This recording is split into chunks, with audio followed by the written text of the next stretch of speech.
Halo, perkenalkan nama saya Sinta Lai. Saya dari Fakultas Keguruan dan Ilmu Pendidikan Program Studi Pendidikan Fisika Universitas Nusa Cendana Kupang. Pada video kali ini saya akan memaparkan materi tentang pendidikan di Indonesia mulai dari zaman kemerdekaan sampai masa reformasi dan pendidikan pada masa pandemi. Latar belakang perkembangan pendidikan sejak Indonesia mencapai kemerdekaan memberikan gambaran yang penuh dengan kesulitan. Pada masa ini, usaha penting dari pemerintah Indonesia pada permulaan adalah tokoh pendidik yang telah berjasa dalam zaman kolonial menjadi Menteri Pengajaran. Dalam Kongres Pendidikan, Menteri Pengajaran dan Pendidikan tersebut membentuk panitia perancang RUU mengenai pendidikan dan pengajaran. Hal ini dimaksudkan untuk membentuk sebuah sistem pendidikan yang berlandaskan pada ideologi bangsa Indonesia. Praktik pendidikan selama Indonesia merdeka sampai tahun 1965 bisa dikatakan banyak dipengaruhi oleh sistem pendidikan Belanda. Pendidikan masa kemerdekaan tahun 1945 sampai 1950. Fokus utama pendidikan nasional ketika Indonesia lepas dari penjajah yaitu mencerdaskan dan meningkatkan kualitas serta kemampuan bangsa. Tujuan sebenarnya dari pendidikan zaman kemerdekaan adalah untuk mengisi tata kehidupan dan pembangunan.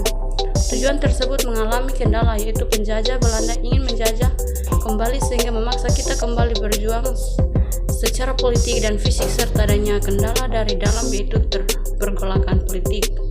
Pendidikan pada masa kemerdekaan walaupun dalam keadaan sulit tetapi tetap mampu menghasilkan produk hukum tentang pendidikan yaitu Undang-Undang Pendidikan Nomor 4 Tahun 1990. Itulah produk hukum pendidikan nasional pertama terlepas kemudian kita memandang bahwa produk hukum itu kurang terang memberikan definisi tentang konsep dan sistem pendidikan nasional.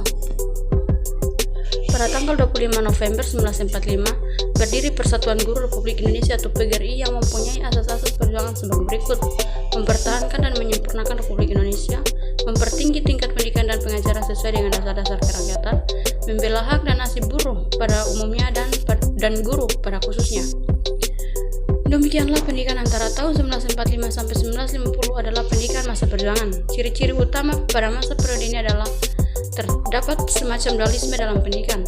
Di salah satu pihak pendidikan dan pengajaran berlangsung di daerah-daerah negara federal yang dikuasai atau dipengaruhi Belanda, sedangkan di pihak lain langsung dikuasai oleh pemerintah Republik Indonesia. Struktur persekolahan dan kurikulum pendidikan pada masa awal kemerdekaan: pendidikan rendah, pendidikan guru, pendidikan umum, pendidikan kejuruan, pendidikan teknik. Sementara itu, daerah Republik Indonesia sendiri terdapat lembaga-lembaga pendidikan tinggi seperti Sekolah Tinggi tingkat didirikan pada 17 Februari 1946 oleh Kementerian Pengajaran dan Kebudayaan Indonesia di Yogyakarta.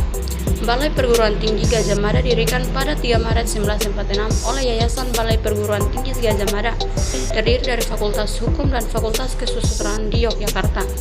Perguruan Tinggi Kedokteran dan Kedokteran Gigi didirikan pada Februari 1946 di Malang. Perguruan Tinggi Kedokteran 2 didirikan pada 4 Maret 1946 di Solo. Perguruan Tinggi Kedokteran 1 didirikan pada 5 Maret 1946 di Klaten. Pendidikan berbasis agama. Penyelenggaraan pendidikan agama setelah Indonesia merdeka mendapat perhatian serius dari pemerintah, baik di sekolah negeri maupun swasta.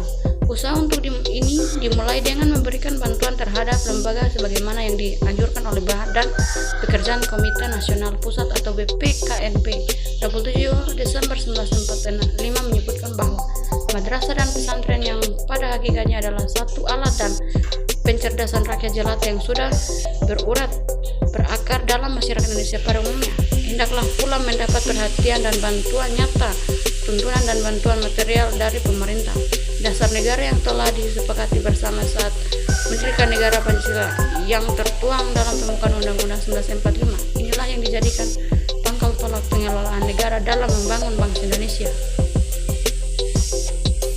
Pendidikan masa Orde Lama pada tahun 1950 sampai 1966. Secara umum, pendidikan Orde Lama sebagai wujud interpretasi pasca kemerdekaan di bawah kendali kekuasaan Soekarno cukup memberikan ruang bebas terhadap pendidikan. Pemerintahan yang berasaskan sosialisme menjadi rujukan dasar bagaimana pendidikan akan dibentuk dan dijalankan demi pembangunan dan kemajuan bangsa Indonesia di masa mendatang. Pada prinsipnya, konsep sosialisme dalam pendidikan memberikan dasar bahwa pendidikan merupakan hak semua kelompok masyarakat tanpa memandang kelas sosial. Perkembangan politik masa Orde Lama yang mempengaruhi jalannya kebijaksanaan pendidikan nasional adalah sejak 1959 Indonesia berada di bawah gelora Manipol atau manifestasi politik Usdek. Undang-Undang 1945 Sosialisme Indonesia Demokrasi Terpimpin Kepribadian Indonesia. Manipul Ustek telah menjadi dewa dalam kehidupan politik Indonesia dan juga dewa dalam bidang kehidupan lainnya termasuk bidang pendidikan. Posisi siswa sebagai subjek dalam kurikulum Orde Lama. Jika kita berbicara tentang kurikulum, maka sudah sepatutnya kita membicarakan seperangkat rencana dan pengaturan mengenai tujuan, isi dan bahan pelajaran serta cara yang digunakan sebagai pedoman penyelenggaraan kegiatan pembelajaran untuk mencapai tujuan pendidikan tertentu. Kurikulum pada era Orde Lama dibagi menjadi 3 kurikulum, diantaranya rentang tahun 1945 sampai 1968, rencana pelajaran terurai 1952, kurikulum 1964. Pendidikan di Indonesia pada masa Orde Baru. Gambaran umum pendidikan masa Orde Baru secara umum. Tujuan pendidikan telah dinyatakan dalam Undang-Undang Dasar 1945 Pasal 31. Tiap-tiap warga negara berhak mendapat pengajaran. Pemerintah mengusahakan dan menyelenggarakan suatu sistem pengajaran nasional yang diatur dengan undang-undang. Kurikulum pada masa Orde Baru. Berikut perkembangan kurikulum pada masa Orde Baru. Kurikulum 1968, kurikulum 1975, kurikulum 1984, dan kurikulum 1994. Pendidikan Indonesia pada masa reformasi. Pendidikan reformasi sangat kentara berkaitan dengan persoalan sentralisasi otoriter yang diterapkan oleh Orde Baru dalam bidang pendidikan hendak digugat dan dilawan. Itu sangat kentara sekali, yaitu di masa pemerintahan Habibie atau pengganti Presiden Soeharto, menetapkan kebijakan otonomi daerah termasuk otonomi pendidikan. Di sini peran daerah dimunculkan dan tidak tergantung pada pusat. Kemudian kebijakan pendidikan lainnya untuk menyelamatkan dunia pendidikan dan menjamin kelangsungan pendidikan nasional. Pemerintahan B.J. Habibie mulai 1999 membebaskan SPP untuk SD hingga SMTA. Sementara itu mengenai normalisasi kehidupan kampus, kebijakan NKK, BKK di zaman Orde Baru oleh pemerintah B.J. Habibie ditinjau kembali dan bahkan aturan-aturan yang menghambat kreativitas dan kebebasan mahasiswa tersebut. Kurikulum pendidikan pada masa reformasi. Era reformasi telah memberikan ruang yang cukup besar bagi perumusan kebijakan-kebijakan pendidikan baru yang bersifat reformatif dan revolusioner. Bentuk kurikulum menjadi berbasis kompetensi. Begitu pula bentuk pelaksanaan pendidikan berubah dari sentralistik atau Orde Lama menjadi desentralistik. Pada masa ini, pemerintah menjalankan amanat Undang-Undang 1945 dengan memprioritaskan anggaran pendidikan sekurang-kurang 20% dari anggaran pendapatan belanja negara, dengan didasarkan oleh Undang-Undang Nomor 22 Tahun 1999 tentang pemerintahan daerah, yang diperkuat dengan Undang-Undang Nomor 25 Tahun 1999 tentang pertimbangan keuangan pusat dan daerah. Maka pendidikan digiring pada pengembangan lokalitas di mana keberagaman sangat diperhatikan. Kurikulum berbasis kompetensi. Lahirnya kurikulum KBK 2004 meliputi kegiatan belajar mengajar atau KBM, penilaian berbasis kelas dan pengolahan kurikulum berbasis sekolah. Berikut karakteristik utama KBK. Menekankan pencapaian kompetensi siswa bukan tuntasnya materi. Kurikulum dapat diperdalam dan disesuaikan dengan kompetensi siswa, normal, sedang, dan tinggi. Berpusat pada siswa, orientasi pada proses dan hasil, pendekatan dan metode yang digunakan beragam dan bersifat konstekstual. Guru bukan satu-satunya sumber ilmu pengetahuan. Buku pelajaran buku satu-satunya sumber belajar sepanjang hayat, belajar mengetahui, belajar melakukan, belajar menjadi diri sendiri, belajar hidup dalam keberagaman. Kurikulum tingkat satuan pendidikan atau KTSP 2006.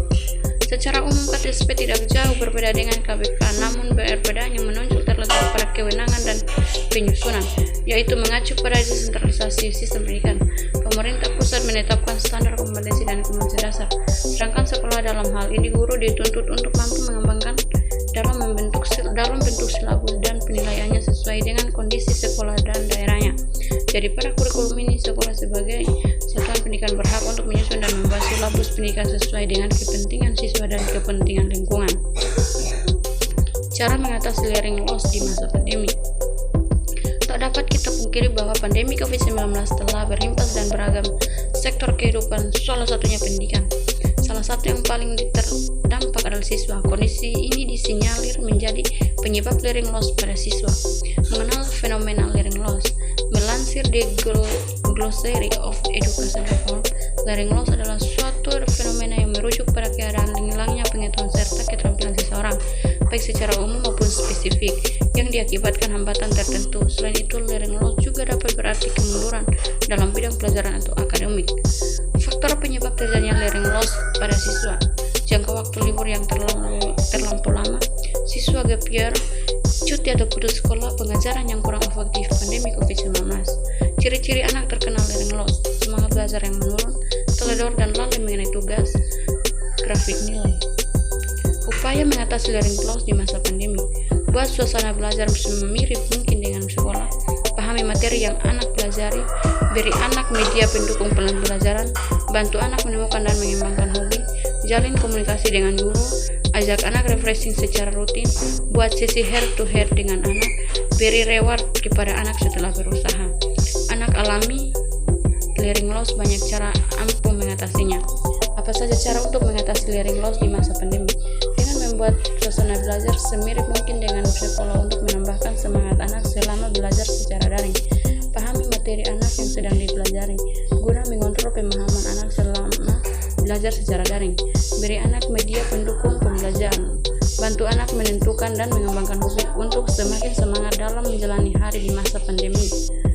Jalin komunikasi dengan guru, wajib dilakukan selaku orang tua untuk memantau perkembangan si kecil. Ajak anak refreshing secara rutin agar semangat kembali seperti semula. Buat sesi head to head dengan anak yang berperan sebagai pendengar untuk secara curahan hatinya. Sekian dan terima kasih.